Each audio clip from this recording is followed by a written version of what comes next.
se lever, est venu se mettre sur la route et puis dit, bon, moi, je m'exprime, je marche. Mais il y a des conditions.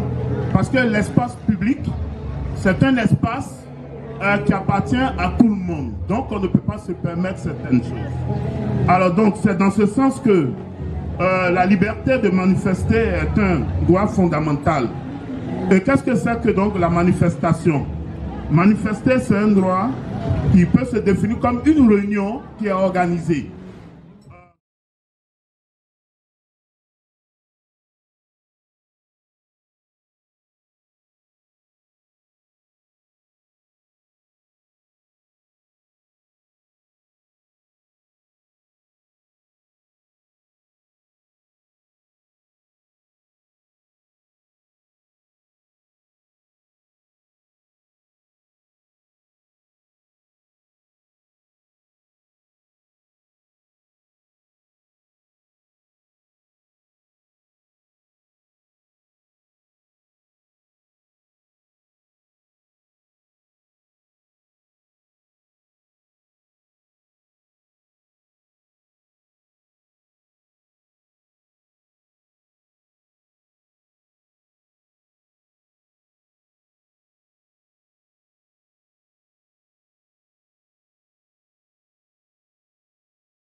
Alors, je vais encore reprendre son thème qu'il a développé, si vous avez bien compris.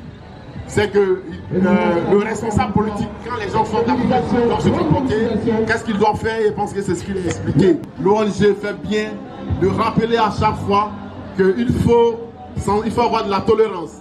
Et donc, ce thème sera développé par le père Rémi Augustin Viquet de la paroisse Saint-Pierre de Bounois, que je demande à acclamer très très très fort.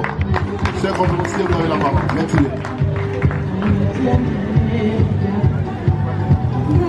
Je dis merci beaucoup à l'ONG OISS pour l'invitation pour ce thème qui m'a été confié, tolérance politique et religieuse pour bâtir une nation forte et souveraine.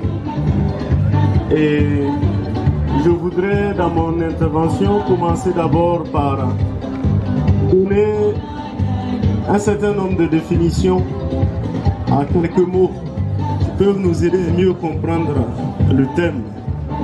Et je voudrais commencer par le mot politique. Le mot politique a deux sens. Il y a le politique et il y a la politique. Le politique, ce sont les conditions du vivre ensemble. Et je dirais par exemple les lois que nous nous fixons, les règles de vie en société. Tout cela fait partie du politique. La politique, cependant, ce sont les stratégies de la conquête et de l'exercice du pouvoir. Les stratégies de la conquête et de l'exercice du pouvoir. Donc tous les opposent.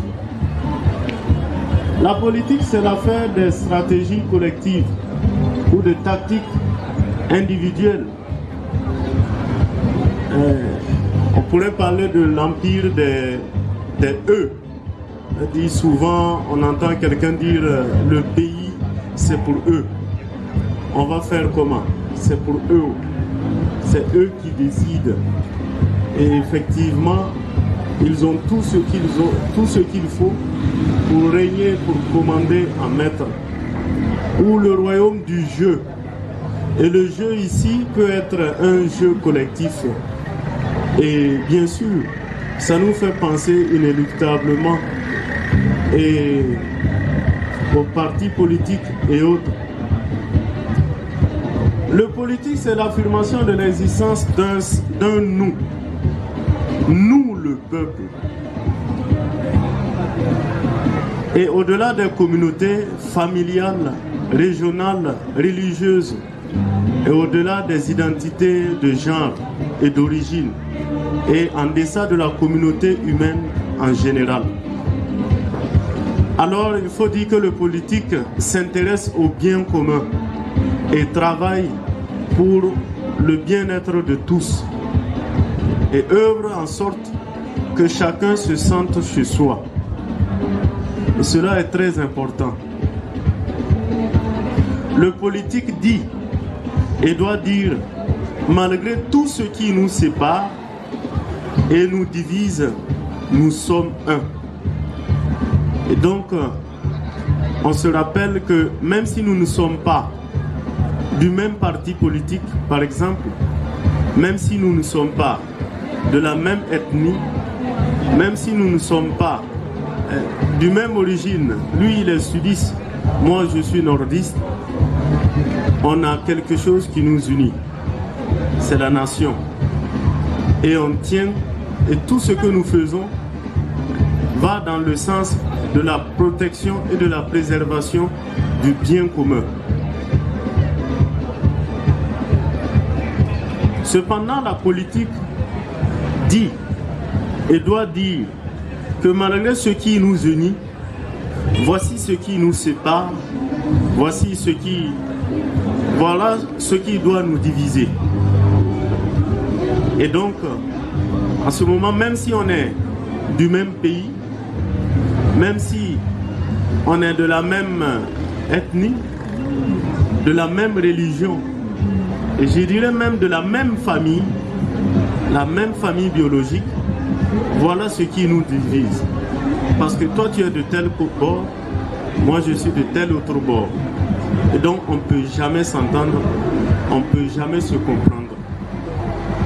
Or, lorsqu'on parle de la tolérance, la notion de tolérance prend en compte l'autre tel qu'il est. Ça veut dire que je connais déjà l'autre, je sais ce qu'il est, je connais ce qu'il fait, ce qu'il y a comme différence fondamentale entre lui et moi, mais néanmoins, je l'accepte tel qu'il est. Je ne mets pas de barrière. Je ne laisse pas grandir les différentes barrières qui peuvent se trouver entre nous. Non, parce que nous sommes un. Et j'allais dire que la tolérance, donc, rejoint le politique. Parce qu'en ce moment, on est prêt à vivre dans la paix et la quiétude avec l'autre. On l'accepte malgré ses différences. Et cela me fait penser aussi à nos différentes religions. Et je pense que dans nos religions, on devrait pratiquer le politique. Savoir que le musulman, que le chrétien, catholique ou pas, et tous, nous avons un seul but. On cherche un seul Dieu. Même si nos doctrines diffèrent, même si ce qui fait la base de chaque religion diffère de l'autre, on est prêt à s'accepter, accepter l'autre tel qu'il est. En réalité, il arrive souvent même que nos fidèles, chrétiens ou musulmans, ne soient même pas les bons pratiquants des préceptes qui leur sont enseignés, de la doctrine qui leur est enseignée. Justement, c'est pourquoi il peut arriver qu'un musulman vive en bon chrétien plus qu'un chrétien baptisé, confirmé.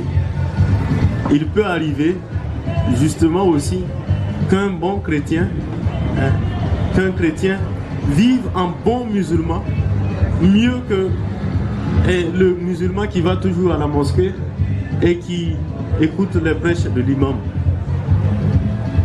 Pour ne citer que cela. Alors quand on est un bon chrétien, on pourrait être aussi un bon musulman et vice versa. Et donc finalement, les différences liées aux doctrines et autres ne devraient pas nous diviser. Au contraire, ça devrait nous rassembler parce que nous avons un seul but. On cherche tous Dieu.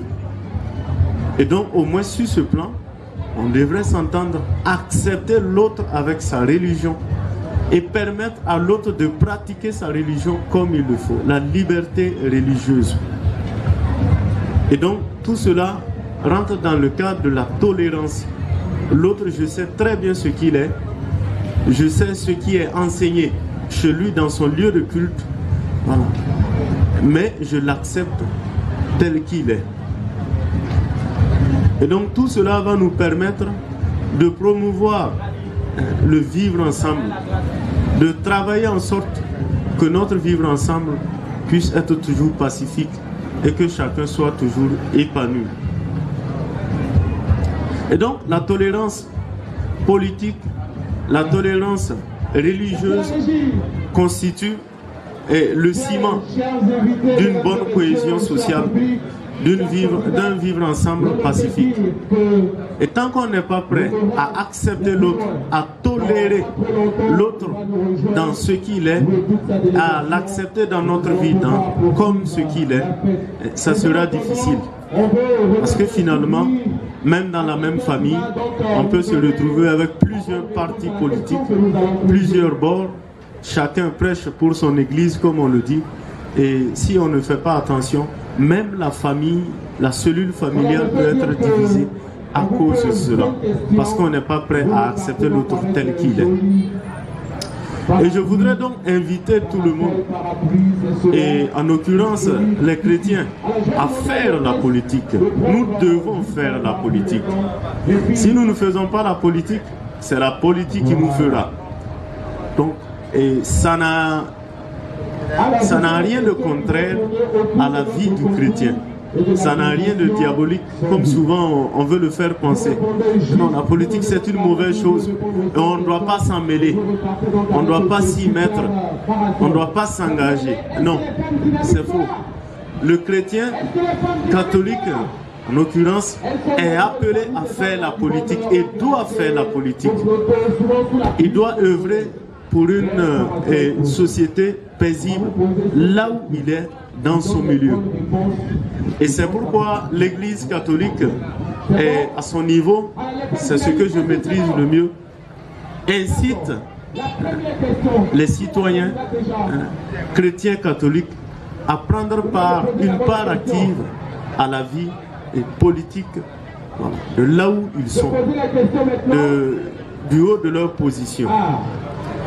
Et la doctrine de l'Église a rassemblé, j'en ai dit 4 étapes jusqu'où le chrétien peut aller dans l'exercice de la politique. Et le premier niveau, la première étape est qu'il faut savoir que le chrétien est avant tout un citoyen, comme tous les autres citoyens du pays. Et donc, le premier niveau, la première étape, consiste à prendre part. Par exemple, quand il y a des élections, il est tenu d'aller voter aussi, d'aller donner sa voix pour élire l'homme ou la femme qu'il trouve, qu'il pense est capable de gérer pacifiquement la cité. Et à ce niveau, il ne suffit pas d'aller voter seulement. Le chrétien est appelé à prier, bien sûr, pour les hommes politiques. Il arrive souvent que quelqu'un dise que je ne prie pas pour ceux-là. Non, c'est faux. Il faut prier pour eux. Il dit, mais on prie pour eux, ils ne changent pas. Oui, mais heureusement qu'on prie. Imaginez un instant si on ne priait pas, ce que ça allait être. Donc au moins, ils méritent qu'on prie pour eux. Et quand c'est le temps des élections et autres, on est appelé à sortir pour aller voter. Ça, c'est le premier niveau.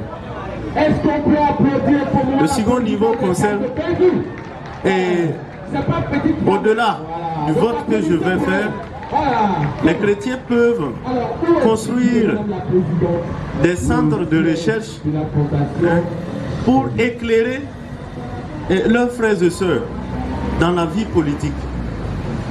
Parce que justement, beaucoup de nos frères et sœurs sont dans l'ignorance, ne comprennent pas très bien le bien fondé de la politique et se l'étirent.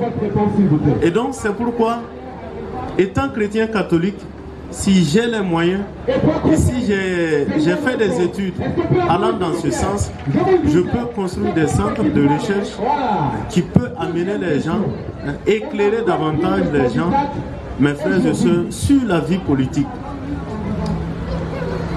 Sur la vie politique. Et en ce moment, beaucoup d'autres groupes. Voilà.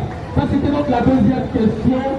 En ce moment, on pourrait former des groupes, former des associations qui vont œuvrer pour la paix, des ONG.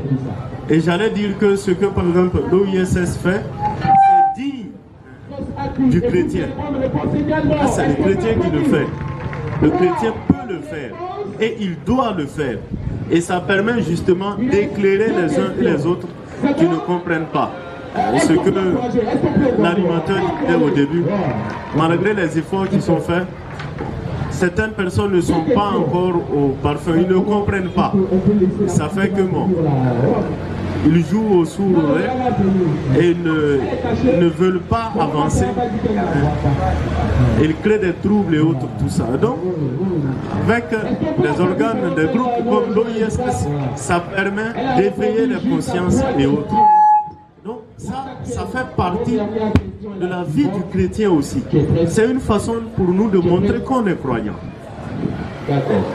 Inciter à la paix, cultiver la paix. Et ça passe par des actions concrètes comme celles que pose l'OISS à travers les différentes villes où ils sont déjà passés. La troisième étape, ou le troisième niveau, si vous voulez, permet bien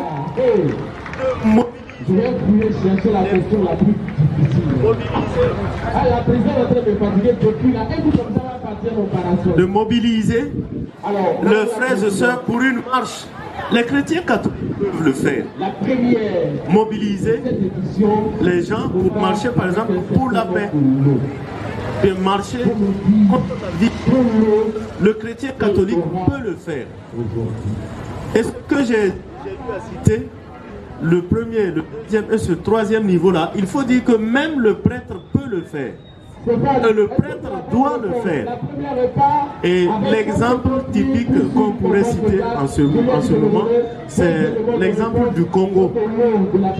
Le Congo, lors des difficultés qu'ils ont connues récemment, vis-à-vis à cause des élections et autres, on a vu des évêques qui étaient devant la foule. Les évêques, les prêtres, les curés sont sortis. Et ça a très bien marché. Ils ont tellement bien fait la chose qu'il n'y a pas eu de casse. Non, pas pour sortir quelque chose. Non. Mais c'est comprendre que c'est dans le droit de sortir pour marcher, pour dénoncer quelque chose qui ne va pas. Quand ça ne va pas, même le prêtre peut inciter ses fidèles à sortir pour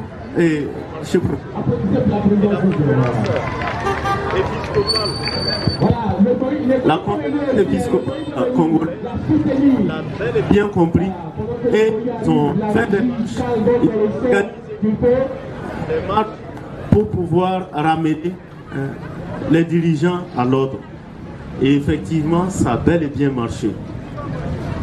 Et en ce sens, le Congo constitue un exemple pour chacun de nous. Chacun de nous. Donc, ça ne veut pas dire que les prêtres, les dirigeants doivent se mettre à l'écart quand on parle de politique. Non, on doit toucher dedans et on doit éclairer le peuple. Parce que ce sont des leaders, d'opinion, ce sont des gens qui peuvent aussi aider leurs frères et sœurs à comprendre mieux et puis bien fondé de la politique qui est une nécessité pour nos sociétés. Il nous faut des dirigeants, mais ces dirigeants, il faut les canaliser. Donc on gagnerait à avoir des dirigeants pratiquant leur religion comme il le faut, qu'ils soient musulmans, qu'ils soient chrétiens catholiques, qu'ils soient chrétiens de je ne sais quelle église. Si nos dirigeants sont pétris dans leur foi, c'est sûr que beaucoup de choses peuvent changer. Et ça, c'est très important. Et on doit prier pour eux. La dernière étape concerne la magistrature suprême. Là, ce dernier niveau-là, le prêtre ne peut pas arriver là-bas. Il n'est pas conseillé qu'un prêtre ou un évêque brigue la magistrature suprême. Non. À ce niveau, l'Église le défend. Et dans l'histoire, il y a eu des prêtres qui sont... Dans l'histoire, il y a eu des prêtres qui sont parvenus à la magistrature suprême. Malheureusement, c'était de mauvais exemples. Ça n'a pas donné. On se dit non, peut-être c'est un prêtre et autres, tout ça. Normalement, ça doit marcher. Bon, généralement, en tout cas, tous ceux qui ont eu à le faire, ils ont échoué. Il y a beaucoup d'exemples. Je me garde de citer les noms. Mais si on va se chercher, on en trouvera. Donc, le prêtre n'est pas fait pour briguer la magistrature suprême. Mais le fidèle chrétien catholique, si, il peut briguer la magistrature suprême. Il peut aller jusqu'à cette dernière étape-là. Et justement, le chrétien catholique qui se retrouve à un poste stratégique comme maire, comme député, comme président de la République, il doit se rappeler toujours qu'il est chrétien. Et donc, faire de la Bible la parole de Dieu, je dirais, sa lampe, qui doit l'éclairer dans la gestion de la cité, de la chose publique. Et donc, la parole de Dieu en ce moment constitue sa lampe, sa boussole qui doit l'accompagner dans l'exercice de ce pouvoir-là. Et justement, c'est pourquoi l'Église ne va jamais cesser de rappeler que quand on dit le service de l'autorité, l'autorité c'est avant tout un service. Donc le ministre veut dire serviteur. Et donc le ministre chrétien catholique ne peut pas vivre comme le ministre, je ne sais pas, qui ne croit pas en Dieu. Non. Il doit se laisser guider par Dieu. Et ça, c'est faire de la politique. Et donc, ça, même sa foi catholique le permet de le faire. Et s'il arrive, il parvient à la magistrature suprême, c'est toujours la parole de Dieu qui doit le guider. Et donc, au finish, tous nous devons faire la politique. Mais dans ça, il faudrait qu'on apprenne à cultiver des valeurs comme la tolérance, la paix, qui est un comportement, une façon d'être, une manière de se rapporter aux uns aux autres. Et en réalité, celui qui respecte cela, il montre d'ailleurs qu'il est un bon chrétien et qu'il vit sa foi comme il le faut. Et tant qu'on n'est pas capable d'accepter l'autre dans sa différence tel qu'il est, nous ne pourrons jamais parvenir à cette nation forte et souveraine. Il faudrait qu'on apprenne à s'accepter mutuellement, à faire de nos différences des richesses qui vont nous permettre de construire. Donc, disons merci au Seigneur pour ce qu'il ne cesse de faire pour la nation ivoirienne. Mais c'est chaque jour que chaque habitant de la Côte d'Ivoire est appelé à accepter l'autre tel qu'il est et à vivre en sorte de promouvoir la paix et la cohésion sociale pour une Côte d'Ivoire libre, souveraine, pour une Côte d'Ivoire pacifique. Donc, je m'arrête là et en disant merci encore à l'OISS pour ce qu'ils font. Sachez que ce geste que vous posez est capital et l'Église catholique vous soutient dans ce que vous faites. C'est une façon digne de vivre sa foi. Alors que Dieu vous soutienne, ne baissez pas les bras, continuez, même si votre œuvre, vos paroles semblent tomber dans les oreilles de sourds, il faut persévérer. Parce qu'il y a beaucoup encore à faire. Et l'exemple de Benoît hier le témoigne encore. Il faut que l'OISS persévère dans son action. Et nos humbles prières vous accompagnent. Beaucoup de courage à vous. Je vous remercie. Merci. On acclame très fort le Père Rémi Augustin pour son intervention. Il était avec nous à Diaké, il était avec nous à Yamé. Aujourd'hui à Maféré et à Poisson, il a toujours pointe là. C'est vrai que c'est son anniversaire. Et l'OISS, sachant que c'est un monsieur généreux, a pensé à lui. Nous avons appelé ici le président de l'OISS pour un présent qui donne à l'endroit du commandant Olivier que je demande à acclamer très fort. C'est son anniversaire aujourd'hui. Merci. Merci, président de l'ONG OISS qui fait beaucoup et qui sait. Voilà, voici le président avec les filles. Voilà, merci. On va remettre le président au voilà, le président au commandant. Voilà, qui vient vers vous. Et après cela, il y aura un théâtre de 5 minutes qui sera fait par nos frères, qui parle aussi de la paix. Et la paix n'est pas un mot, c'est un comportement. Et cela est très important. Dans tous nos actes que nous faisons, nous devons parler de la paix. Bon, maintenant c'est bon, il n'y a pas de voir l'eau. Et puis on va continuer. Ce matin, je vais aller chercher des ignorants pour manger. Oh. Ah, aujourd'hui, le voisin a beaucoup travaillé. Il a nettoyé son champ. Aïe. Mais quelles sont ses manières? Comment se fait-il qu'il nettoie son champ et il entre dans mon champ? Il a même gaspillé, il a gâté mes ignorants. Mais je vais aller le trouver. Je dis, voisin, Mais quelles sont ces manières? Je m'en fous de ton avis, j'en ai dormi, on n'a pas dormi. Tu entres et tu gardes mon champ. Et regarde même ce que tu as fait. Tu as gardé mes ignons. Qu'est-ce que je vais manger? Ah, voisin. J'ai pas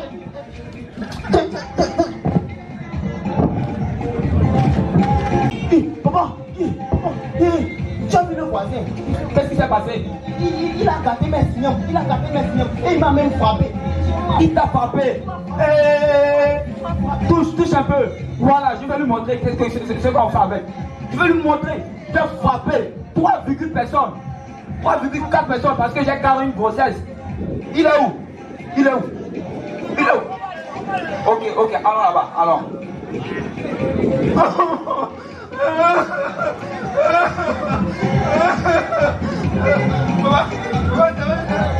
Echo, y'a quoi?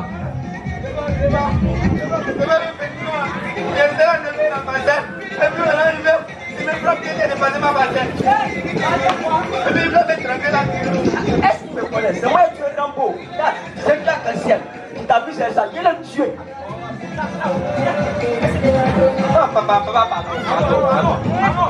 Allons, tu vas lui montrer celui. Ils sont là. Que j'entende encore ta voix.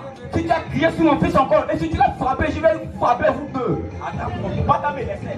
Je vais les faire. Laisse-moi. Je vais les frapper. Attends. Il va les frapper. On va les montrer chez le roi. On va les faire chez le roi, non? On va aller chez le roi. Tu allez voir.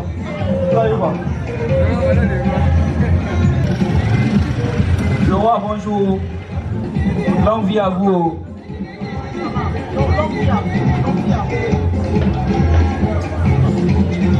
Tu allez voir.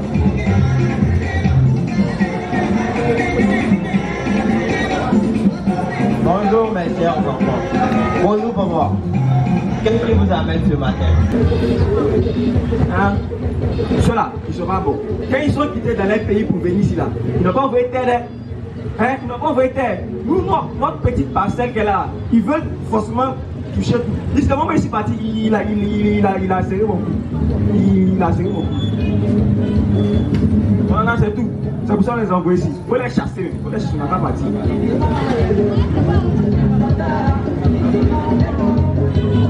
Ok. J'ai bien compris tout ce que vous m'avez dit. Mais vous savez, nous sommes en Côte d'Ivoire. Un magnifique pays. On peut dire que la Côte d'Ivoire est un pays accueillant, un pays d'entente, un pays de paix. Ici en Afrique, on ne soucie pas des races, des ethnies ou du pays.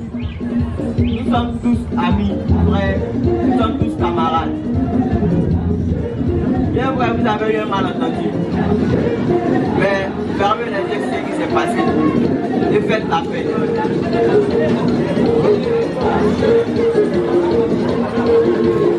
Ah, non, après les plaies là.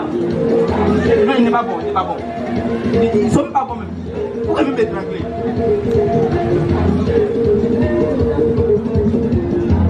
Coli, c'est beau. Oui, je demande pardon à la place. Pardonne, nous sommes en Côte d'Ivoire. Si tu ne les pardonnes pas, c'est qu'un frère et mari qui sont chez eux. Bon, papa, nous avons compris. L'affaire de champ, c'est peu aussi grave que ça. On peut partager le même champ. Comme nous sommes en Côte d'Ivoire, on va partager le même champ. Et vous savez, si on partage le même champ, on aura beaucoup de récoltes et beaucoup d'argent. Donc, nous sommes partants pour partager le même champ. Sur ce, saluez-vous en tant qu'un signe de paix.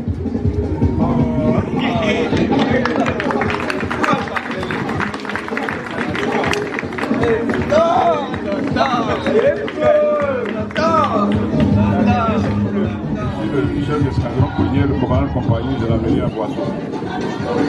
Pour juste avoir une nouvelle, le commandant de compagnie, c'est le chef des CB. Pour qu'on puisse se comprendre facilement. Avant de commencer, je tenais à dire merci à TAP, merci à l'ONG OIS pour cette belle surprise. à m'offrant ce gros cadeau à ce jour spécial, a dit vraiment même je l'avais un peu oublié. Tellement les occupations sont trop. Président, merci beaucoup. Je suis là au nom du commandant supérieur de la gendarmerie nationale, le général de corps d'armée Alexandre Napalo Touré, qui a été instruit par le ministre d'État pour que l'officier supérieur puisse participer à cette conférence. Et c'est à cet effet que j'ai été désigné. Ils l'ont dit tout à l'heure, depuis Antiaké, à Yamé, on est ensemble, on suit la caravane. Et donc, à leur nom, je leur dis merci à l'ONG pour ce acte citoyen qu'elle pose, parce qu'on pense que ça n'a pas de portée, mais il y a sa portée qui est vraiment importante. Le thème du jour, il a dit comment préserver les biens et les personnes lors des manifestations. C'est un thème d'actualité. Ce thème sera aussi toujours d'actualité parce qu'à chaque jour, il y a une manifestation. Et donc, nous allons l'aborder en 3 points.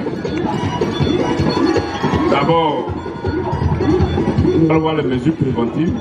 Ensuite, la mise en œuvre des réquisitions et véritablement expliquer un peu ce que chaque réquisition fait, ce que chaque réquisition permet aux forces de l'ordre d'agir sur le terrain. Nous disons qu'une manifestation de rue c'est un acte collectif. Cet acte collectif peut être en faveur ou en défaveur d'une situation, d'une opinion. Que cet acte soit en faveur ou en défaveur, ça devient une manifestation, ça draine du monde, ce qui fait que les opinions peuvent s'exprimer. Et ces manifestations font poser des actes par naturellement les individus qui viennent à ces manifestations qu'on appelle les manifestants. Souvent des actes violents, souvent des actes pacifiques, en tout cas de cause, les actes sont posés. Ces actes peuvent nuire à des biens et même à des personnes. Et pour ce papier, nous allons expliquer un peu comment est-ce qu'on peut prévenir ces actes négatifs sur le terrain, à l'occasion des manifestations bien entendu. Le droit de manifester, je pense bien que le juriste l'a dit avant de l'arrivée, c'est encadré par la Constitution, c'est un droit, on le dit. Mais dans ce droit, il y a des devoirs. Et donc, comment protéger ou mettre à l'abri les biens des personnes et ces personnes elles-mêmes, comment sécuriser leur vie. Lors des manifestations, je pense qu'à ce niveau, nous allons dresser le tableau des actions préventives. À l'annonce d'une manifestation, il y a des informations qui circulent. D'abord, celui qui organise la manifestation suit le processus, la procédure jusqu'à autorisation. Je pense bien que ça a été expliqué. Dès que la manifestation est autorisée, les organisateurs saisissent les forces de l'ordre, la mairie ou la police, selon. Et donc, les forces de l'ordre étant saisies, elles aussi, elles prennent des dispositions. Avant la manifestation, il y a du travail qui est fait. Nous entretenons avec les organisateurs, on voit leurs attentes, on cherche à savoir ils attendent combien de personnes, parce que généralement pour des questions de finances, l'organisateur attend peut-être 5000 personnes et il vient voir le CEDO ou bien le commissariat, il y a besoin de 2 éléments. 2 éléments pour 5000 personnes, naturellement ça ne va pas. Et donc cette réunion permettra aux forces de l'ordre d'évaluer un peu le personnel attendu pour ces manifestations, d'évaluer les risques de cette manifestation parce que chaque manifestation a son caractère spécial. Il y a des manifestations pour destituer un chef de quartier, par exemple.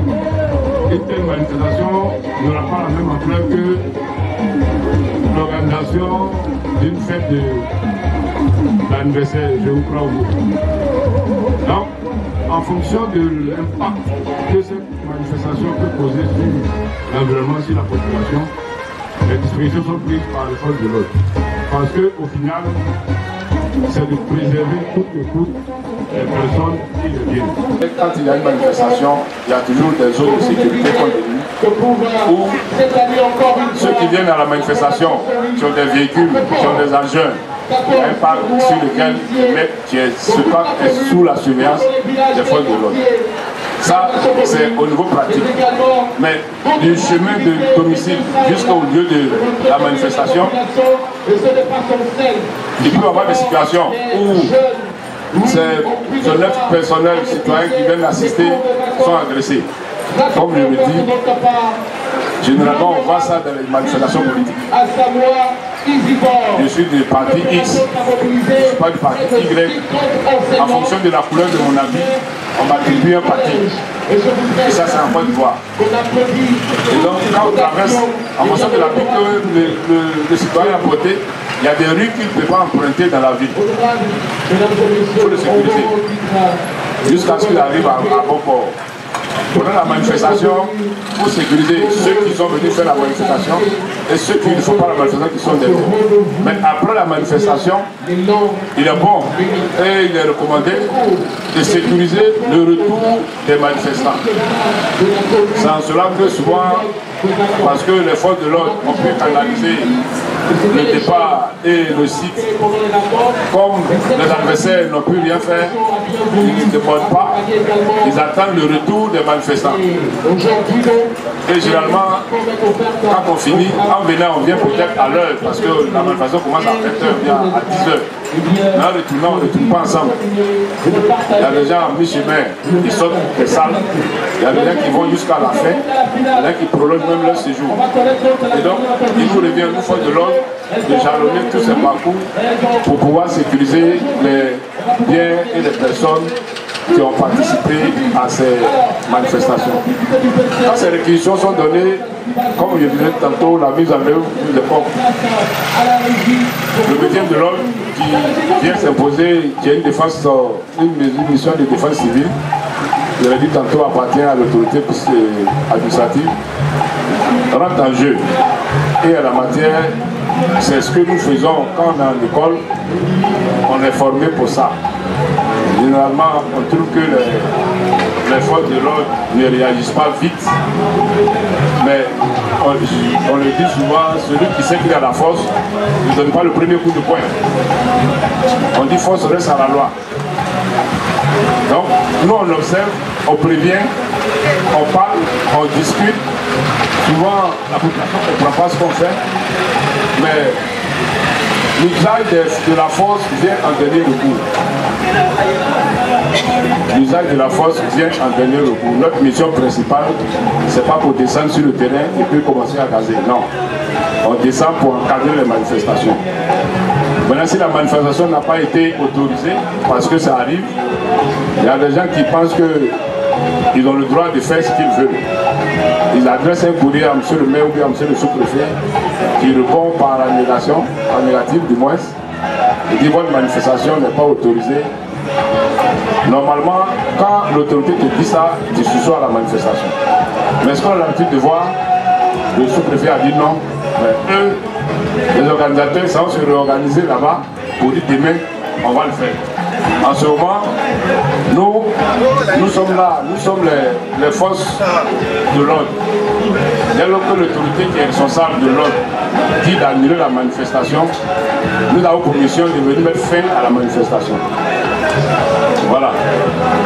Et quand vous êtes manifestement ancré dans cette défiance, généralement on vous cueille à domicile. Pour ne même pas avoir à réprimer les manifestations sur le terrain, on vous invite souvent au bureau On vous le notifie clairement que le sous-préfet a refusé votre manifestation. Généralement, il y a bien qui disent commandant, on a compris, mais nous on va faire. On a déjà mobilisé tout le monde, on va faire. En ce moment, tu défies l'autre. Tu es soumis aux exigences de la loi. Il peut y avoir des problèmes. Dans le pays, il peut y avoir des problèmes. Aujourd'hui, on parle de la vie chère. C'est un problème, c'est un fardeau. On peut parler de problème de l'insécurité. C'est un fardeau. On peut parler du problème de la CEI. C'est un fardeau. C'est un fardeau. Mais tant qu'il n'y a pas la bichette, il n'y aura jamais le feu. Et la bichette, c'est comme on dit sauter.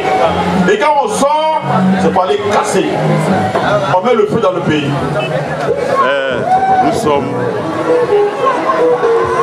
à une phase de sensibilisation, mais je pense que nous sommes à une phase de transformation des mentalités en Afrique, mais précisément en Côte d'Ivoire. Parce que souvent on se dit, non, on ne pourra jamais changer. Non, l'Église est venue, ça fait plus de 2000 ans. En Côte d'Ivoire, ça fait plus de 125 ans. Mais qu'est-ce que véritablement la foi fait dans nos sociétés? Qu'est-ce que l'islam fait dans nos sociétés? Si nous, en tant que chrétiens, en tant que musulmans, nous nous contentons d'aller dans l'église et mosquée, puis nous arrêter à Allah, ça veut dire que l'église ne répond pas véritablement aux questions de la société. Et c'est ça que nous voulons véritablement faire changer dans notre pays. Pour que l'église prenne sa place, toute sa place, que la foi, la religion prenne toute sa place dans la société africaine.